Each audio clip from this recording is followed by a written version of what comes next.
Sloe berries are among the oldest wild fruits documented across Europe, representing both a survival food source and a fermented luxury ingredient. Known scientifically as Prunus spinosa, the shrub belongs to the same extended botanical lineage as plums, apricots, peaches, and almonds. Yet unlike its sweeter cousins, the sloe presents itself primarily as a wild, defensive, thick-thorned hedgerow species, shaping not just diets but also agricultural landscapes.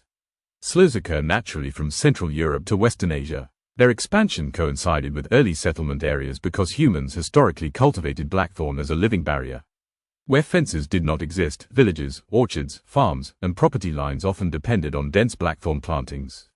These thorny shrubs were nearly impenetrable, protecting fields and livestock and functioning as natural borders well into the medieval era. Botanical identity and morphology. The plant is recognized by dense thickets, sharp thorns, small oval leaves, early spring white blossoms, a late ripening dark berry. The berry itself is technically a drupe. Its deep blue coloration comes from thick anthocyanin layers that coat the outer skin. This pigment chemistry protects the berry from UV exposure while creating its signature dark blue bloom, a dusty, matte coating similar to that seen on wild plums and blueberries. Seeds are proportionally large relative to flesh volume, contributing to the berry's low fresh edibility score. You do not encounter sloes in supermarkets because commercial demand never formed around immediate eating value. Instead, the fruit's importance comes from transformation, preservation, fermentation, steeping, and heat extraction. Taste profile and chemistry. Fresh sloes are intensely astringent. The mouthfeel is described by foragers as tongue-tightening because tannins bind to proteins in saliva. This effect parallels oversteeped tea or bitter persimmon. Historically, the solution was freezing. A first frost crystallizes cellular walls, softens tannin expression, breaks down some acids, and concentrates sweetness.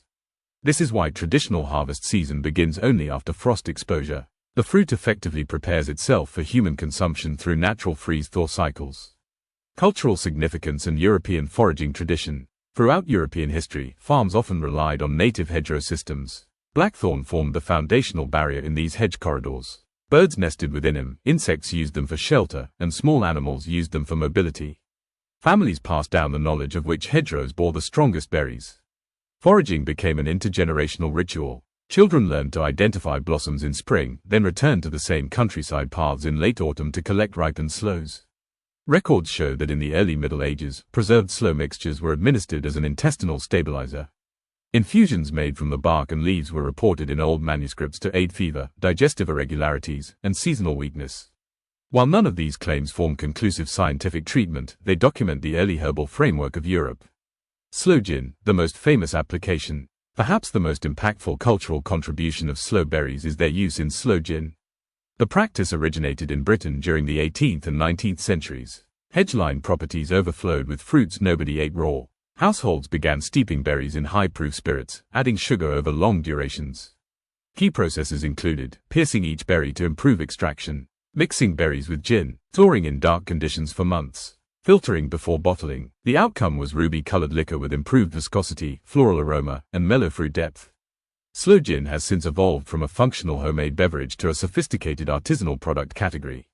Many distilleries now market small batch versions, aged, infused, or blended into cocktails. Ecological roles. Blackthorn hedges form ecosystems. They provide winter food for birds when other berries are already depleted. The shrub flowers early, often before leaves appear, making it a spring pollinator source. Bees benefit from it when nectar scarcity is common. Because thorns discourage cattle, hedges protect soil banks and prevent erosion. In Britain, hedgerow loss became a major environmental issue during agricultural industrialization. Today, ecological restoration projects actively replant blackthorn corridors. Nutritional and functional value. Despite low fresh table value, sloes contain useful compounds, antioxidants, vitamin C, phenolic acids, fiber structures, anthocyanins. The compounds producing purple-blue pigment are being studied for antioxidant mechanisms. Extracts from dried sloes were historically used in jams and syrups as winter supplements before citrus became widely accessible. Harvest rituals and food variants. Sloes influenced various historic preparations, jams, chutneys, syrups, fermented wines, tinctures, dry fruit powders. One medieval recipe boiled sloes with honey to produce a thick concentrate known as sloe honey, used medicinally and as a sweetener substitute. Modern experimentation revived sloe butter, texture similar to plum butter but more tannic, spreadable, and richer in dark fruit aroma. Why sloes persist? The sloe berry never transitioned into conventional agriculture because its identity thrives outside industrialization. Sloes remain symbolic of countryside authenticity, seasonal calendars, frost timing, and foraging ethics. You do not buy them, you search for them. You walk hedgerows, scratch your arms through thorns, and harvest by hand. This continuity is cultural heritage. Sloe berries have survived globalization unaffected because they belong to the kind of agricultural memory that industrial systems cannot replace. They anchor regional wisdom, land stewardship, and seasonal discipline. Wild fruits represent landscapes, sloes represent Europe.